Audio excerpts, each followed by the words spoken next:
ಕನ್ನಡ ರಾಜ್ಯೋತ್ಸವದ ಬಗ್ಗೆ ಒಂದೆರಡು, ಕನ್ನಡ ಭಾಷಾ ಶಿಕ್ಷಕಿಯಾಗಿ ನಾನು ಕನ್ನಡದ ಬಗ್ಗೆ ಒಂದೆರಡು ಮಾತಾಡ್ತೀನಿ. ಕನ್ನಡ ಭಾಷೆ ನಮ್ಮ ಹೃದಯದ ಭಾಷೆ, ನಮ್ಮ ಕರುಳಿನ ಭಾಷೆ. ಯಾಕೆ ಅದನ್ನು ಕರುಳಿನ ಭಾಷೆ ಅಂತೀವಿ ಅಂದರೆ ಅದು ಕರುಳಲ್ಲೇ ಹುಟ್ಟೋದು, ಹೋಗ್ತದೆ.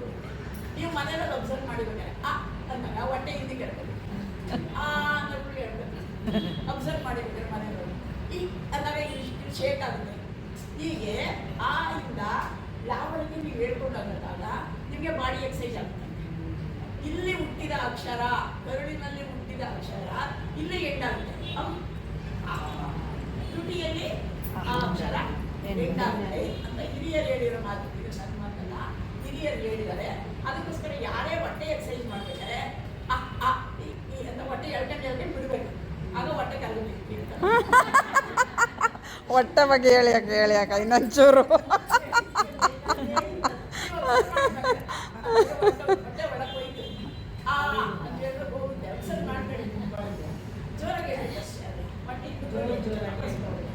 ಇಂತಹ ಕನ್ನಡ ಅಕ್ಷರ ಮುಂದಾದಕ್ಷರ, ಮುದ್ದಾಗಿರ್ತಕ್ಕಂಥ ಅಕ್ಷರ ಫಸ್ಟ್ ಎಲ್ಲಿ ಕಂಡು ಬಂತು ಅಂದರೆ 450ನೇ ಇಸ್ವಿಯಲ್ಲಿ ಅದು ಅಲ್ಮಿಡಿ ಶಾಸನ ಅಂತ ಬರುತ್ತೆ. ಅವಾಗೆಲ್ಲ ಪುಸ್ತಕ ಬರವಣಿಗೆ ಏನು ಇರಲಿಲ್ಲ, ಕಲ್ಲಿನ ಮೇಲೆ ಎಲ್ಲ ಬರೀತಾ ಇದ್ರು. ಅಂತ ಅಲ್ಮಿಡಿ ಶಾಸನದಲ್ಲಿ ಈ ಅಕ್ಷರಗಳು, ಕನ್ನಡ ಅಕ್ಷರಗಳು ಕಂಡು ಬಂದಿದೆ ಅಂತ ಇತಿಹಾಸಕಾರರು ಹೇಳ್ತಾರೆ.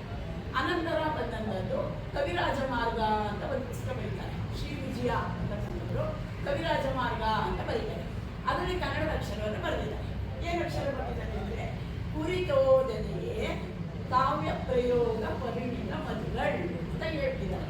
ಅಂದರೆ ಕುರಿತು ಓದದೆ, ಯಾವುದೇ ಪುಸ್ತಕ ಓದದೇನೆ ಬರೀದೇನೆ ಕಾವ್ಯ ಪ್ರಯೋಗ ಪರಿಣಿತ ಮದುಗಳು ಅಂದರೆ ಕವನವನ್ನ, ಕಥೆಯನ್ನ, ಹಾಡನ್ನ ಬರೀತಕ್ಕಂತಹ ಸಾಮರ್ಥ್ಯ ನಮ್ಮ ಕನ್ನಡಿಗರಲ್ಲಿ ಇದೆ. ಯಾವುದಾದ್ರು ಸಾಹಿತ್ಯ ಕುರಿತು ಓದಲಿ ಅಲ್ಲ, ಯಾವ ಸಾಹಿತ್ಯ?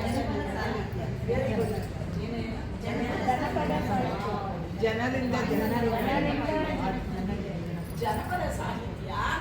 ಅವ್ರು ಯಾರು ಪುಸ್ತಕ ಹಿಡಿದಿಲ್ಲ, ಪೆನ್ ಹಿಡಿದಿಲ್ಲ, ಬಳಕ ಹಿಡಿದಿಲ್ಲ, ಓದಕ್ಕೆ ಏನೋ ಬರೋದಿಲ್ಲ. ಆ ಬರ್ದೇ ಇರ್ತಕ್ಕಂಥ ಜನರಿಗೆ ನಮ್ಮಂತ ಹೆಣ್ಮಕ್ಳಾಗಿರ್ಬೋದು, ಗಂಡಸರು ಹೊಲ ಉಳ್ಳಾಗಿರ್ಬೋದು, ಬೀಸುವಾಗ ಕುಟ್ಟುವಾಗ ನಾವೇನ್ ಮಾಡಿದ್ದೀವಿ, ಶ್ರಮವನ್ನ ಕಡಿಮೆ ಮಾಡ್ಕೊಳ್ತೀವಿ. ನೀವು ನೋಡಿ ಹಾಡು ಹೇಳ್ಕದೆ ಕೆಲಸ ಮಾಡಿ, ನಿಮ್ಗೆ ಆಯಾಸ ಅನ್ಸೋದೇ ಇಲ್ಲ. ಇದು ತುಂಬ ಜಾಸ್ತಿ ಶೈಲಿಗೆ. ಹೀಗೆ ಹಾಡು ಹೇಳ್ತಾ ಇದ್ರೆ ನಮಗೆ ಶ್ರಮ ಗೊತ್ತಾಗಲ್ಲ. ಆದರೆ ಅವರು ಹೇಳ್ಕೊಂಡ್ರು ಹಾಡನ್ನ. ಹಾಡಿಬ ನನ್ನ ಕಂದ ಅಂಗಾಲ ತೊಡೆಯೇನ ತೆಂಗಿನಕಾಯಿ ಕಿಳಿನೀರ ತಕ್ಕೊಂಡು ಬಂಗಾರದ ಮೋನೆ ತೊಳೆದೇನ ಅಂದು. ಎಂತಹ ಹೋಲಿಕೆ ಅಲ್ಲ. ಆಡ್ಕೊಂಡು ಬಾ, ನಿಮಗೆ ನಾನು ತೆಂಗಿನಕಾಯಿ ನೀರು ತಗೊಂಡು ಮಗ ತೊಳಿತೀನಿ ಅಂತಾಳೆ. ನಾವೀಗ ತಣ್ಣೀರು ತೊಳೆಯೋಕ್ಕಾಗಲ್ಲ, ತೆಂಗಿನಕಾಯಿ ಅಷ್ಟು ಬೆಲೆ ಆಗ್ತಿದೆ. 60 ರೂಪಾಯಿ. ಹೀಗೆ ಹೆಣ್ಮಕ್ಳು ತಮ್ಮ ಶ್ರಮವನ್ನ ಕಡಿಮೆ ಮಾಡ್ತಾರೆ. ಹೆಣ್ಮಕ್ಳಿಗೆ ತಾಯಿ ಮನೆ ಅಂದರೆ ತುಂಬಾ ಆಸೆ ಅಂದರೆ ಅಷ್ಟು ಆಸೆ. ನಾವು ಹುಡುಗರಾದ್ರೂ ಆಸೆ ತಾಯಿ ಮನೆ ಕಂಡ್ರೆ, ತಾಯಿ ಊರು ಅಂದರೆ ತುಂಬಾನೇ ಆಸೆ. ಅದಕ್ಕೆ ಹೇಳೋದು ಜನನಿ ಜನ್ಮಕ್ಕೂ ಇಷ್ಟ ಸ್ವರ್ಗಾದಲ್ಲಿ ಗರಿಸಿದೆ. ಜನನಿ ಅಂದರೆ ತಾಯಿ ಮತ್ತೆ ತಾಯಿ ನೆಲ, ಇವೆರಡೂ ಕೂಡ ಸ್ವರ್ಗಕ್ಕಿಂತ ನಮಗೆ ತುಂಬ ಹೆಚ್ಚು. ಅದಕ್ಕೆ ಒಬ್ಬ ಹೆಣ್ಮಗಳು ಹೇಳ್ತಾರೆ, ಕಾಶಿಗೆ ಹೋಗ್ಲಿಕ್ಕೆ ತಾಸಕ್ತಿನಾದಿ ತೌರೂರು, ತಾಸಕ್ತಿನಾದಿ ತೌರೂರು ಹಾದಿಲಿ ಕಲ್ಲಿಲ್ಲ ಸಿಲಿನ ಬೇಗೆ ಸುಧರಿಸಿದ. ಎಷ್ಟು ಚೆನ್ನಾಗಿದೆ ಅಲ್ವಾ? ಕಲ್ಲು ಇರುವಂತ ಮುಳ್ಳಿರುವಂತ ಎಲ್ಲ ಇದೆ. ಇಲ್ಲ ಬಿಸಿಲು ಬೇಗ ಸಿಗದೇ ಇರುತ್ತಾ?